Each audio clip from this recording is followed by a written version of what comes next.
ఆంధ్రప్రదేశ్ విద్యాశాఖ మంత్రి నారా లోకేష్ గారు మొన్న ఒక ప్రెస్ మీట్‌లో మాట్లాడుతూ, వైసీపీకి ప్రతిపక్ష హోదా ఇచ్చే విషయంలో పార్లమెంటు ఆహ్, రూల్‌లో గాని, అసెంబ్లీ రూల్స్‌లో గాని 10% సీట్స్ అంటే టోటల్ అసెంబ్లీ సీట్లలో 10% సీట్లు వస్తాయి తప్ప అది ప్రతిపక్ష హోదా ఇవ్వటానికి లేదు. అట్లా పార్లమెంటు రూలు, అసెంబ్లీ రూల్‌లో ఉంది అని బాహాటంగా చెప్పడం జరిగింది. ఈయన మరి అమెరికాలో చదువుకున్నారు కాబట్టి, అమెరికా సెనేట్ అక్కడున్న వాటికేమన్నా అవి చదివారో మరి స్టాన్‌ఫోర్డ్ యూనివర్సిటీ చదివారో ఎక్కడో ఆయన. అక్కడ చదివారో మరి లేకపోతే ఇంకెక్కడన్నా ఆయన చదువుకున్న దానిలో లేకపోతే పార్లమెంట్ రూల్స్, అసెంబ్లీ రూల్స్ క్షుణ్ణంగా ఆమూలాగ్రం ఈయన చదివి చెప్పారో తెలియదు గానీ, మనకి తెలిసినంత వరకు రాజ్యాంగంలో గాని ఎక్కడైనా ఆర్టికల్‌లో 12 ఏముందంటే, అధికార పక్షానికి అధికార పక్షం కాకుండా మిగతా పార్టీ ఏదైనా వాళ్ళకి ఎన్ని సీట్లు వచ్చాయనేది ముఖ్యం గాదు. ఎక్కువ సీట్లు ఎవరికుంటే అంటే 2, 3 పార్టీలు ఉంటే గాని అధికార పక్షం కాకుండా 2, 3 పార్టీలు ఒకవేళ ఉంటే, అందులో ఎక్కువ సీట్లు ఎవరికొస్తే వాళ్ళకి ప్రతిపక్ష హోదా ఇవ్వాలనేది ఒకటి. రెండోది స్పీకర్ నిర్ణయాధికారం గూడా ఉంటుందనేది రెండోది. ఆ 2 క్లాజులు తప్ప 10% సీట్లు రావాలనేది ఎక్కడ ఏ దానిలోనూ లేదు. ఒకవేళ ఉంటే ఆయన చూపిచ్చి అది మాట్లాడితే బావుండేది.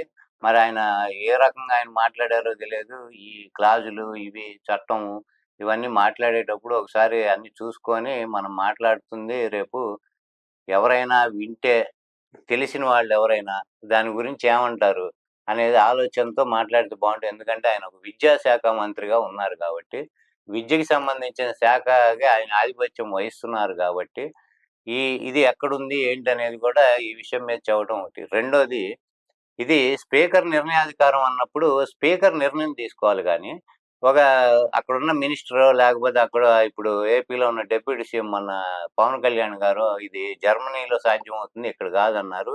ఈయనేమో అమెరికా చట్టాలు, ఈయనేమో జర్మనీలోనో, రష్యాలోనో చట్టాలు చదువుకొని ఇక్కడికొచ్చి ఒకవేళ ఇవి ఇక్కడ ఇంప్లిమెంట్ అవ్వాలని వీళ్ళు కోరుకుంటున్నారో తెలియదు గానీ, పవన్ కళ్యాణ్ గారు కూడా అరకొర జ్ఞానంతో ఇలా ప్రతిపక్షం ఇవ్వటం కుదరదు అనేది బాహాటంగా చెప్పటం జరిగింది. అసలు నిర్ణయాధికారం స్పీకర్‌ది ఉన్నప్పుడు, మీరు ఎవరైనా ఈ ప్రశ్న వీళ్ళనేసినప్పుడు, వీళ్ళు అది స్పీకర్‌ని అడగండి మా పరిధిలోది కాదు అని ఒక చక్కగా ఒక మాట చెబితే, అంటే వీళ్ళు ఇష్టం లేకుండా వీళ్ళ నిర్ణయాధికారంతోనే స్పీకర్ గారు యాక్ట్ చేస్తారు కాబట్టి, ఆయన కూడా టీడీపీకి సంబంధించిన వ్యక్తిలాగా ప్రవర్తిస్తున్నారు కాబట్టి, వాళ్ళు ఒకేళ నిర్ణయాధికారం ఆయనది కాబట్టి, మీరు ఈ ప్రశ్న ఆయన్ని అడిగితే బావుంటుంది.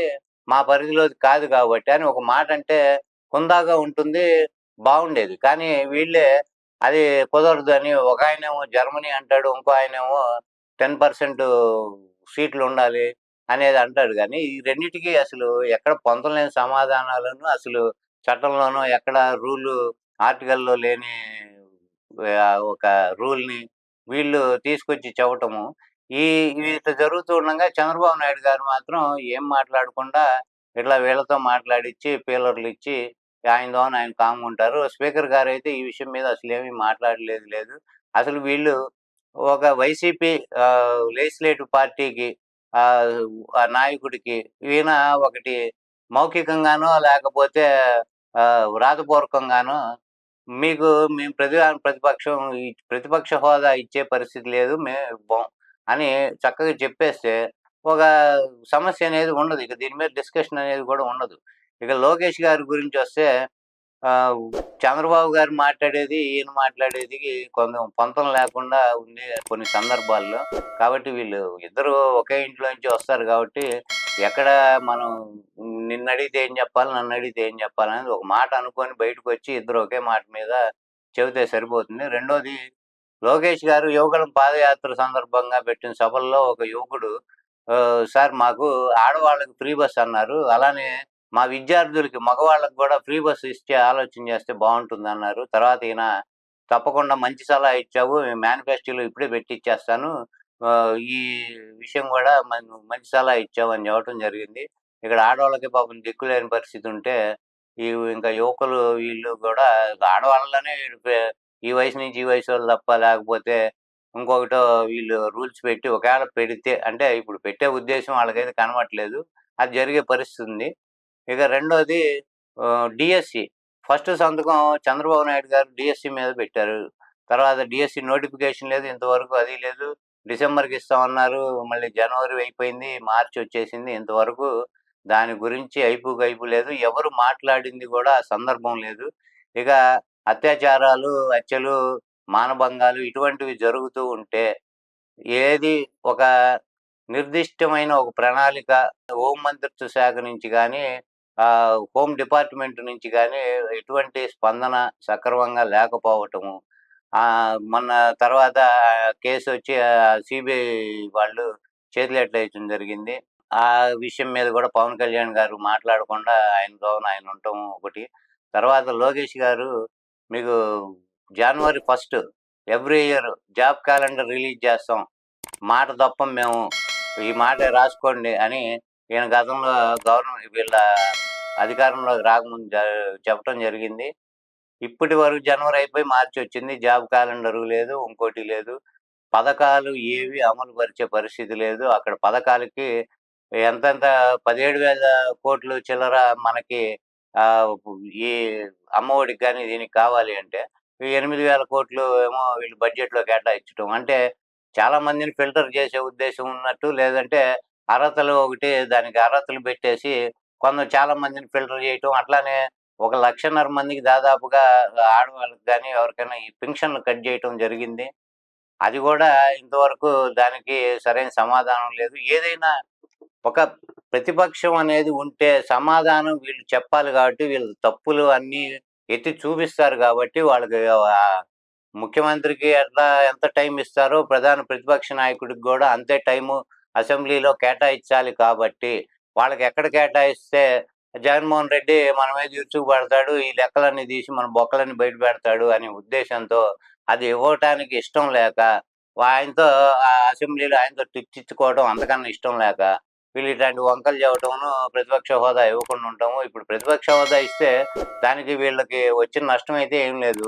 ఒక ప్రధానంగా ప్రజల గొంతు వినిపించాల్సిన అవసరం ప్రతిపక్షానికి ఉంది. అది వినాల్సిన తక్షణ అవసరం వీళ్ళకి గూడా ఉంది. ఎందుకంటే మన గురించి జనం ఎట్లా అనుకుంటున్నారు, మన పాలన ఎలా ఉంది అనేది వీళ్ళకి తెలుస్తుంది. ఎక్కడెక్కడ లోపాలున్నాయనేది తెలుసుకొని, వీళ్ళకు ఒకవేళ ఆ ఉద్దేశం ఉంటే, సక్రమమైన ఉద్దేశం ఉంటే అది సరిదిద్దుకునే అవకాశం ఉంటుంది. ఆ ఉద్దేశము లేదు. మేమేమి చేయట్లేదని మాకు తెలుసు కాబట్టి, దొంగ హామీలిచ్చి మేము అధికారంలోకొచ్చామని వాళ్ళకి తెలుసు కాబట్టి, ప్రతిపక్ష హోదా ఇచ్చే పరిస్థితి లేదు అనేది రూఢిగా వాళ్ళు నిర్ణయం తీసుకోవడం మనకు కనబడుతుంది. ఇది అర్థం చేసుకొని వైసీపీ గూడా ఇంకా ఆయన అందుకే జగన్మోహన్ రెడ్డి బయట ప్రెస్ మీట్లు పెట్టి, అసెంబ్లీలో మాట్లాడాల్సినవన్నీ ఆయన ప్రెస్ మీట్ పెట్టి బయట మాట్లాడుతున్నారు. మొన్న ఆయన రీసెంట్‌గా పెట్టి బడ్జెట్‌లో కేటాయింపులు ఎంత అవసరం వస్తుంది? దానికి ఎంత వీళ్ళు కేటాయిచ్చారు?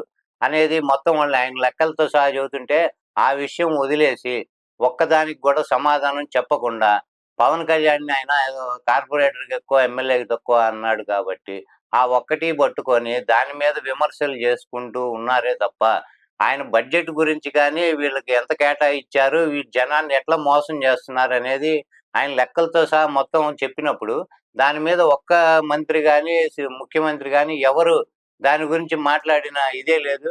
అసలు ప్రతిపక్ష హోదా గురించి గూడా వాళ్ళకి అనవసరమైన నిర్ణయం స్పీకర్ దగ్గరుంటే వీళ్ళే మాట్లాడటం.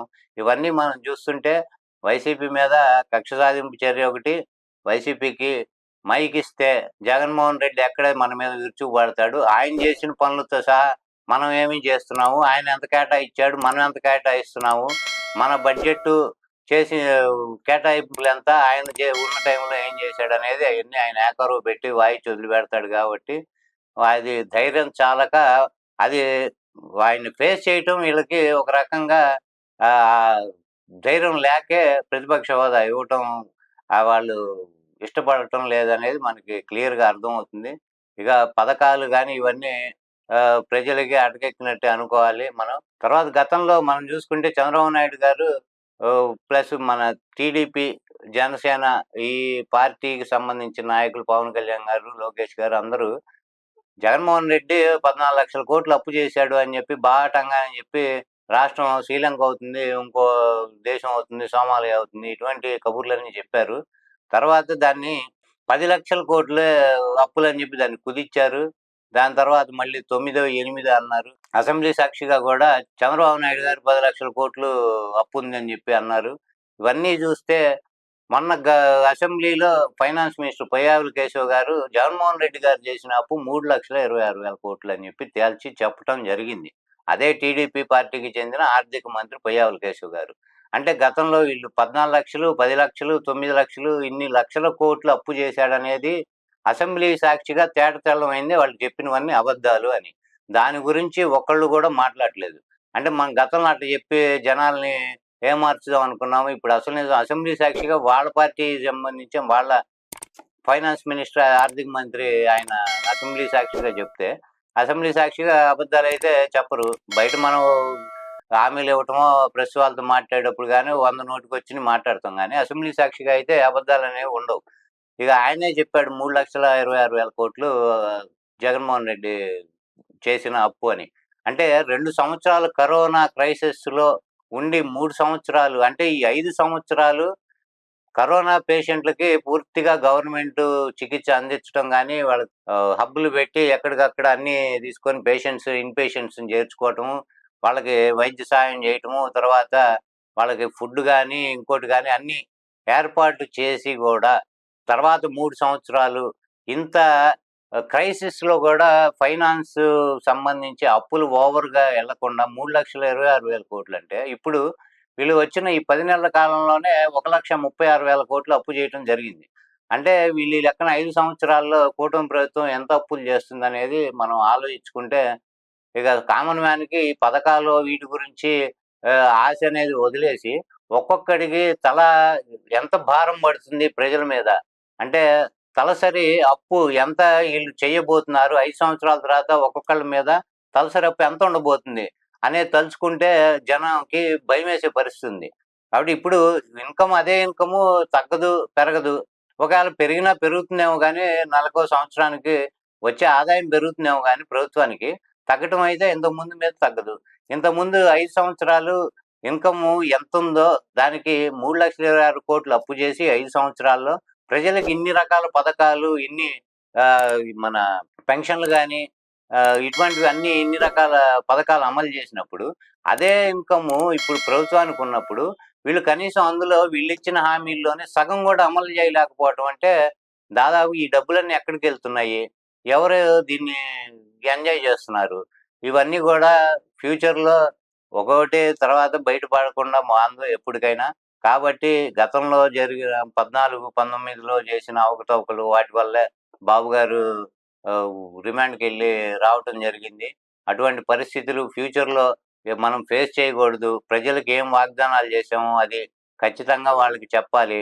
లేదా ఇచ్చిన వాగ్దానాల్లో రెండో, మూడో మెల్లిమెల్లిగా అమలు చేసుకుంటూ ప్రజలకు నచ్చజెప్పే ప్రయత్నం చేయాలి గానీ, ఇలా అడ్డగోలుగా ప్రవర్తిస్తాము, మా అధికారం ఉంది, ఇష్టారాజ్యంగా నోరెత్తి అడిగినోడి మీద కేసులు పెడతాము, ఇలా చేసుకుంటూ పోతే ఎంతకాలం ఇప్పటికే 10 నెలల కాలంలోనే అక్కడ ప్రజా వ్యతిరేకత తీవ్రంగా ఉంది. ఇక రాను రాను ఇది ఉధృతమయ్యి ప్రభుత్వానికి చాలా నష్టం జరిగే పరిస్థితి ఉంది గాబట్టి, ప్రజలు నమ్మే పరిస్థితి అసలు జనంలో ఉన్నది గాబట్టి ఇది అర్థం చేసుకొని, దాన్ని బట్టి పాలన సజావుగా ఉంటే బావుంటుంది. జై హింద్.